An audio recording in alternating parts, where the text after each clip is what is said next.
Bienvenidos todos a esta serie de charlas y entrevistas con los nominados 2022 a los Latin American Leaders Awards, que son los premios más importantes que se entregan en Europa Central a los líderes de Latinoamérica trabajando en innovación social y desarrollo sostenible. Hoy tenemos el privilegio de hablar con Lala Lovera, que es la cabeza de la Fundación Comparte una Vida por Colombia. Así que, sin más preámbulo, vamos a comenzar esta maravillosa entrevista. Espero que a todos les inspire, pero también que puedan conocer más a detalle de esta maravillosa iniciativa. Lala, bienvenida. Vamos a comenzar. ¿Quién eres tú y qué hace la Fundación Comparte por una Vida Colombia? Bueno, muchísimas gracias, Roberto. Muchísimas gracias a todos los que nos escuchan.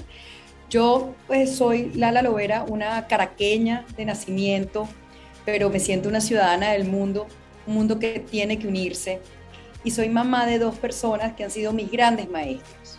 Gracias a ellos comprendí que cuando se es mamá de un niño, se es mamá de todos. Y mi oficio es ser voluntaria y servir. Pues voy a resumirte un poquito de dónde vengo. Yo estudié educación especial en Caracas, Venezuela. Entendí desde muy joven que mi propósito de vida era servir. Por eso continué mi formación educativa en gerencia social, gerencia educativa y también en responsabilidad social empresarial. En esa Caracas, mi Caracas, en la falda del Ávila, un cerro realmente majestuoso que nos arropa en una ciudad pues con unos colores únicos y ese azul intenso de su cielo, escenario de unos guacamayas, pues una Caracas realmente poderosa, de la que me tuve que despedir en el 2009, junto a mi esposo y a mis dos hijos, cuando tuvimos que empacar todas nuestras ilusiones, sueños, proyectos, identidad y mudarnos entonces para una Colombia que nos recibía, ¿ok? Llego a Bogotá, una ciudad muy grande, obviamente, hace pues aproximadamente 14 años, muy lejos de ese Ávila majestuoso, de esas guacamayas, de ese cielo azul, pero que una ciudad que cuando yo caminaba me comenzó a quitar el aire, con unos cielos grises intensos, un sonido, un olor a lluvia y una montaña que no es el Ávila, pero igual me abrazó. Y ese día comprendí que yo tenía una misión también aquí en Colombia y desde ese momento entendí que además había venido para quedarme, ¿no? Que no era un paso nada más. Y en ese momento empecé a hacer Colombia de mi ciudad, ¿ok? De mi país, perdón. Cuando yo llego a Colombia entiendo que tenía que hacerla mía y apropiarme. Trabajar por ella, trabajar con ella y trabajar por los colombianos.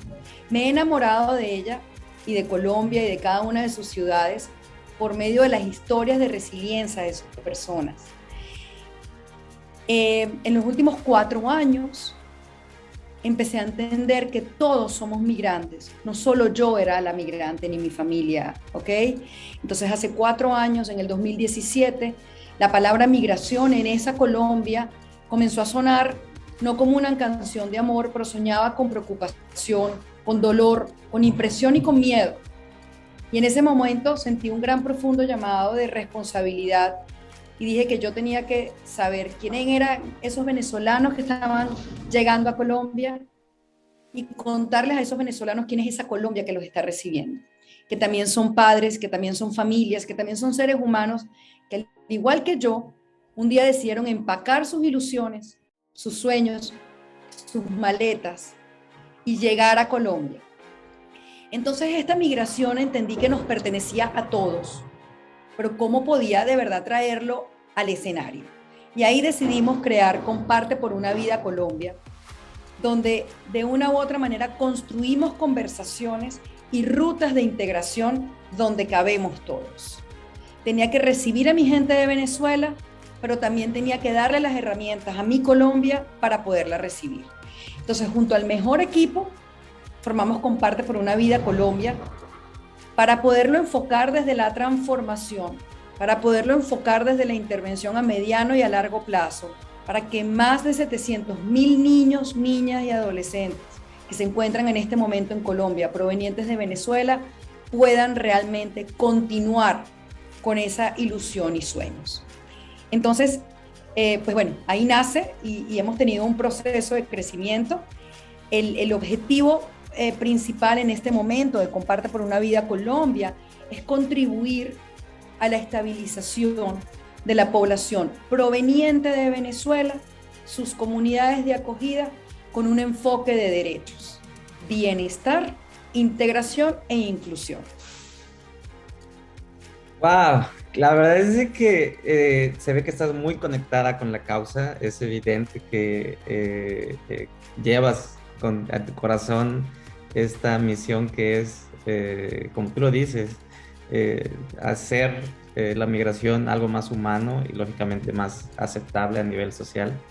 Y para los que somos migrantes también, bueno, es evidente que la problemática de la migración, específicamente venezolana, la hemos visto por todos lados. No hay lugar en el mundo donde no haya un venezolano que sea migrante, y también la conformación de estas comunidades. Para los que no están muy familiarizados con esta problemática, y ahí viene la segunda pregunta, nos gustaría que nos platiques cuál es exactamente esta problemática de la migración venezolana. Y bueno, sé que es un tema muy complejo, esperemos no unirnos a los detalles, a las causas muy ramificadas en este problema, sino que más bien que nos expliques a nivel general cuál ha sido esta tendencia, cómo has visto y evolucionar el problema de la migración venezolana cuando parten de su país y empiezan a buscar dónde irse. Tal cual, Roberto. El proceso migratorio es un proceso difícil para todos, ¿ok? Son momentos llenos de miedo, de frustraciones, de tristezas, de dolor de haber dejado atrás tus sueños de infancia, tus logros, tu casa, tu familia, tus casos de identidad sobre todo. Entonces, nosotros, las historias que nosotros escuchamos en campo con la población proveniente de Venezuela, la única manera de entenderlas es vivirlas, ¿ok? Y siempre decimos eso, y nosotros lo que tratamos de hacer es canalizar esas historias sin bandera política, sin bandera de nacionalidad, ni ningún tipo de color ni raza. Es entender que la migración es un derecho, ¿ok? De los seres vivos. Solo hay que ver cómo migran las mariposas, las ballenas, las migraciones de los animales. Entonces, entendiendo la migración como desde un derecho fundamental, nosotros tratamos entonces de eliminar las palabras crisis y negativas para poder llevar entonces este proceso, un proceso de integración real. Pero no podemos ser tampoco pues soñadores y romantizar un proceso migratorio que nace a raíz de unas necesidades muy importantes que pudiéramos llamar necesidades económicas, ¿ok? La migración proveniente de Venezuela en la región y sobre todo en Colombia se puede llamar una migración económica en los últimos 5 años, porque ha tenido varios procesos, por supuesto. Entonces, tratar de entender cuáles son las motivaciones reales, pues el hambre, sin normalizar la palabra hambre. Cuando yo les hablo de hambre, son familias que realmente están padeciendo de hambre, no tienen acceso al alimento. Tenemos niños con altos índices de desnutrición. La data de Comparte por una Vida Colombia y la recolección de data de mediciones antropométricas, peso y talla, indica que 45% de los niños, niñas y adolescentes provenientes de Venezuela sufren de un grado de malnutrición. Eso significa que una motivación para migrar de su país es el no acceso al alimento y el no poder tener acceso a una salud digna o la salud que realmente merecen, porque es un derecho tener acceso a la salud, y por eso van en búsqueda a otro país, en este caso Colombia o la región, para poder cubrir esas necesidades. Entonces, de esa manera, pues entendemos que es una migración en la última etapa de la migración proveniente de Venezuela, que por falta del acceso a sus derechos fundamentales han decidido migrar. Sin embargo, estando en campo y recibiendo esta población, también hemos podido notar que migrar no significa satisfacer sus necesidades básicas. Es muy importante que el proceso migratorio trate de ser de una manera ordenada y responsable dentro de lo que la emergencia y la necesidad les permite. Wow, lo has explicado bastante bien para los que no estamos familiarizados en este tema. A pesar de saber que existen migraciones, este dato que das sobre el hambre, la malnutrición, sobre todo de los más vulnerables que son los niños, es impactante. Y ver tu liderazgo también en esto inspira mucho. Sin embargo, sabemos que es un trayecto que no es fácil porque tú misma eres migrante, tú misma eres madre. Y imagino que habrás enfrentado muchos retos, muchos problemas a lo largo de la fundación de esta organización. Así que en algunos puntos nos podrías comentar cuáles han sido esos retos, esos grandes problemas que has enfrentado en la historia de Comparte por una Vida. Mira, Roberto, los retos son todos, porque vuelvo a decirte, pues cuando ya estamos trabajando con esta migración pendular, que en estado de emergencia tiene la idea que migrar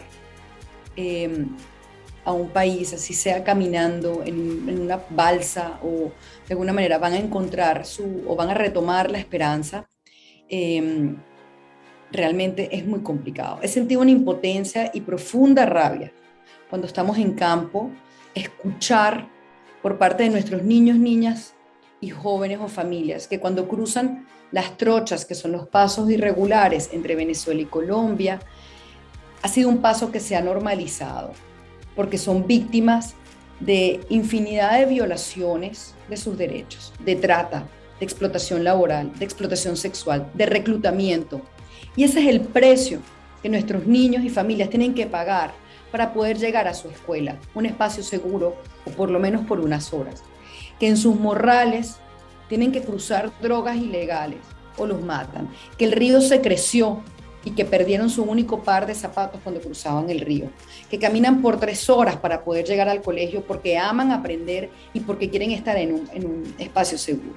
Entonces, cuando tú me preguntas los retos y desafíos, pues el mismo contexto que vive en este proceso migratorio es el reto más grande y el desafío más grande que tenemos, porque es luchar primero contra una normalización de un proceso o de una ruta que no la podemos normalizar, ¿ok? O sea, un paso irregular no puede ser el paso y la ruta para tú llegar a la escuela.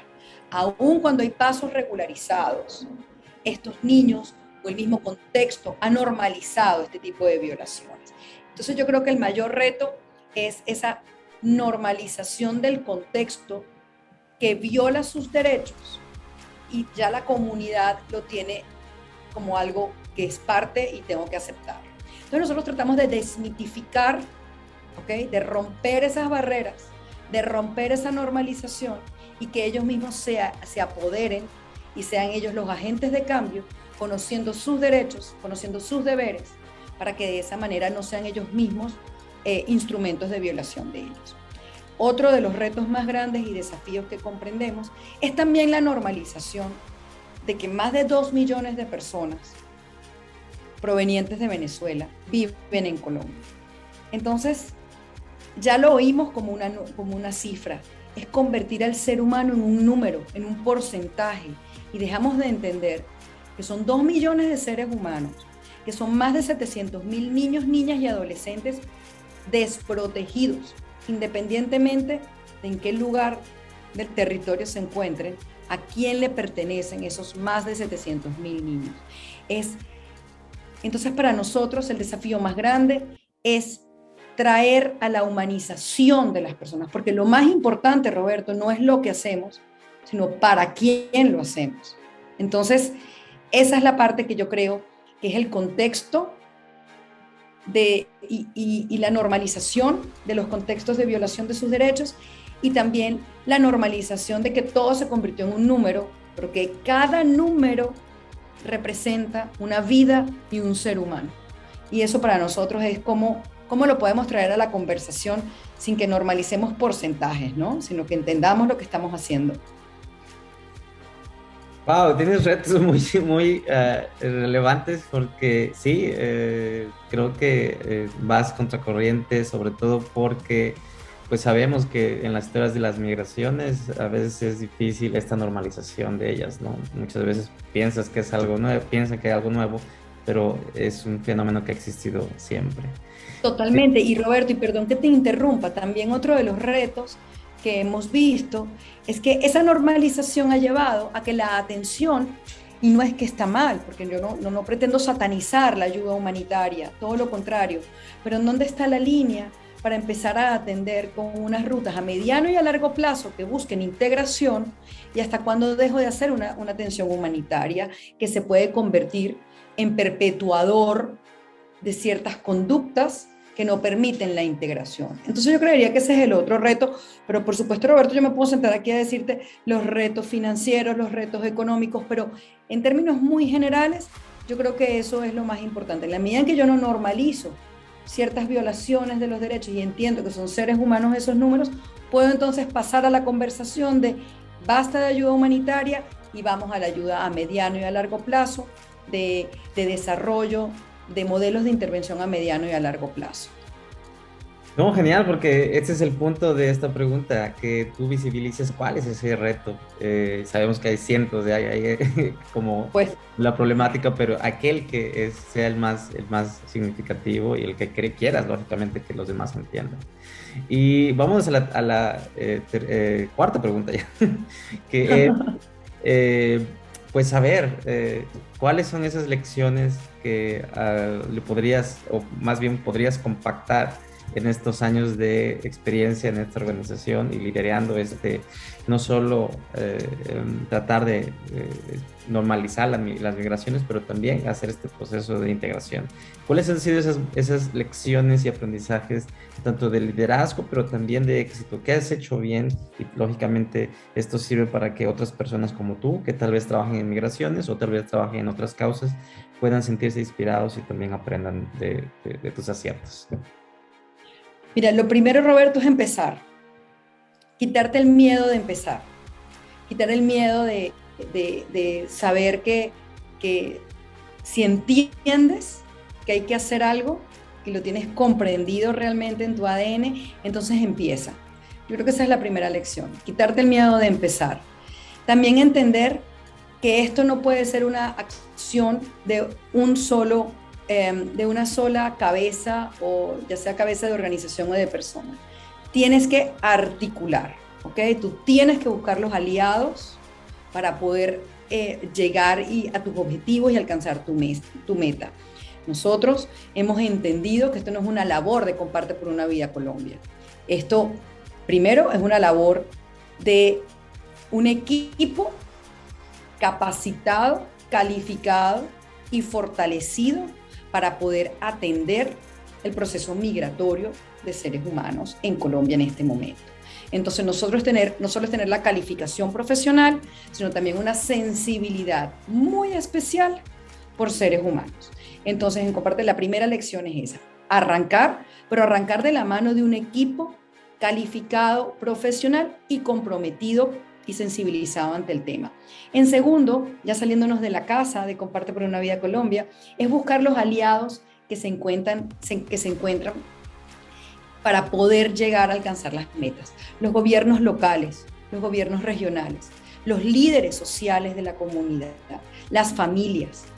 En nuestro caso, el modelo Quédate en la escuela, pues en instituciones educativas, la comunidad educativa, los mismos jóvenes. La empresa privada, Roberto. Esto no puede ser solo un fenómeno que tiene que ser trabajado desde el gobierno nacional o el gobierno local o la cooperación. Entonces, para Comparte por una Vida Colombia, es muy importante las alianzas que logramos hacer para poder llegar a nuestra meta y a nuestro objetivo, ¿ok? Lo que yo te decía, la otra lección es que esto no puede ser trabajado desde la ayuda humanitaria. Aquí ya basta de estar poniendo a la gente a hacer unas filas para recibir un plato de comida. Aquí, ¿cómo hacemos realmente para identificar capacidades en esta población, fortalecer esas capacidades y generar las alianzas y los puentes para poder traer las oportunidades. Entonces, dejamos de identificar necesidades y cubrirlas.